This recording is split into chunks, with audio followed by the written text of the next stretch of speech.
What? I'm over here, though. But I'm over here. Welcome back, everybody. Ladies and gentlemen, folks, my first guest tonight is an Emmy and Golden Globe winner you know from Fargo, The Big Lebowski, and Boardwalk Empire. He now stars in the Netflix series Wednesday. I mean, you are a scholarship student, right? The school is in a financial pickle, and if we don't meet our fundraising goals, I may be forced to let some of the scholarship students go.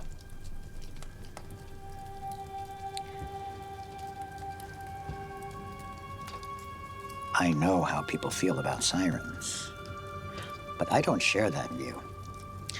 No outcast should be limited or shamed. Is that why you're asking me? Because I'm a siren? Using your powers of persuasion for a good cause should be applauded. I'm sure you agree. We all want what's best for Nevermore. So why don't you take another look at that schedule of yours and see if you can squeeze this in. Please welcome back to The Late Show, Steve Buscemi.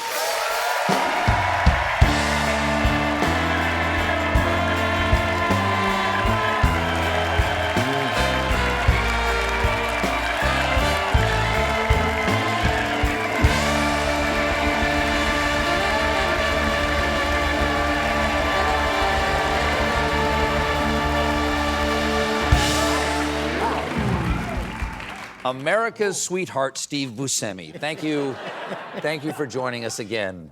It is such an honor and privilege to be here. You are a national treasure. This show is amazing. I love being here. That's all I needed. You can go now, Steve. Thank you.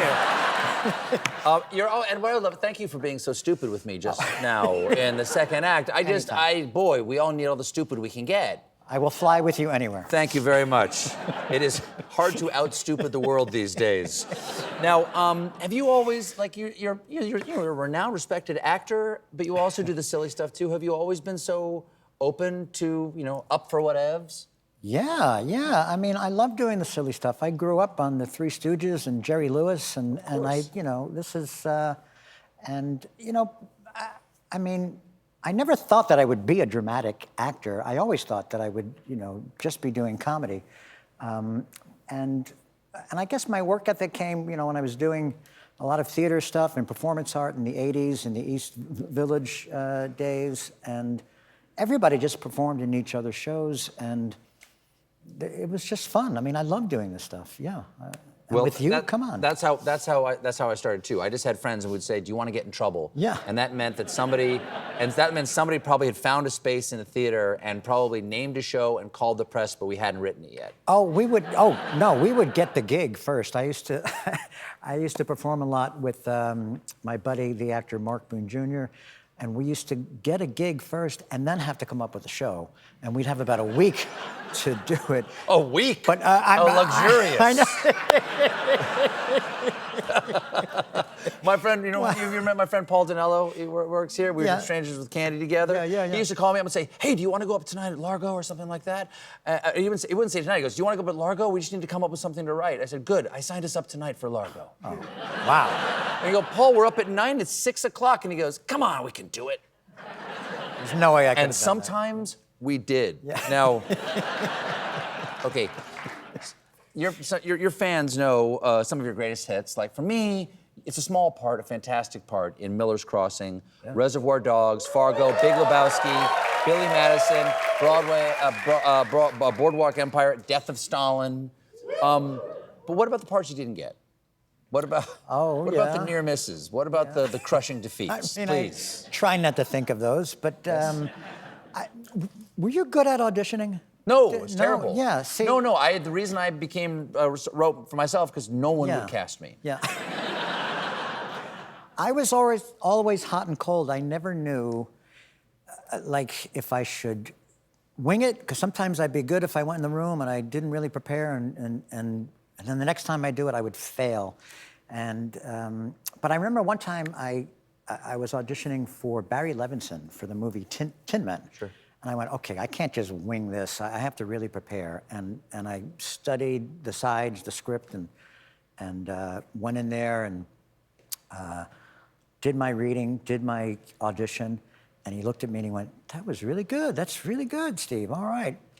Let's do it again, but this time try it." And he gave me a very specific note, and I don't remember what that was, but it was. Barry's a great director. But of course, you know, he wanted me to Yeah. add a different color to it or shading.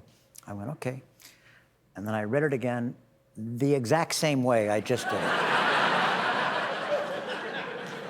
And we just, there was this silence, and we both just looked at each other, and I think I even said, I go, that was the same, wasn't it?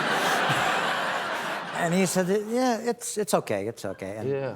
needless to say, I did not get that part. Really? What about like freewheeling? Did that ever work? Freewheeling? Yeah.